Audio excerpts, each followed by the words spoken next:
I am not afraid to be silly. Of course, we live in an age where branding is so important, where you want to position yourself in a certain way and you're always marketing yourself on social media.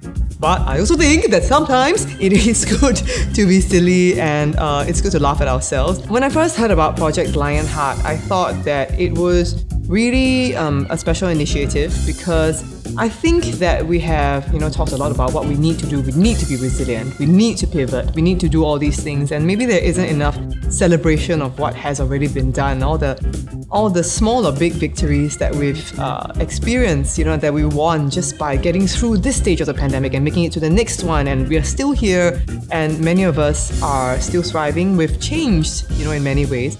We're different, but we are still here, and I think that's something that is really worth celebrating. My project is called Unmute. I would say it's a little mini reality musical where it's actually based on three musical theatre actors, and actually we got the actors themselves to come in and tell what happened during the pandemic, how they got through it as mothers, as children, as siblings, as spouses.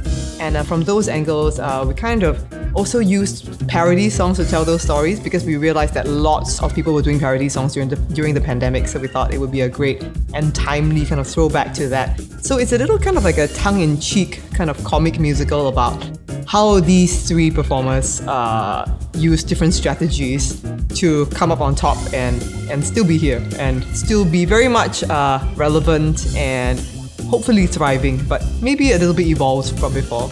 I think if there's anything that Singaporeans have learned is that we may think something is over, but it might not be.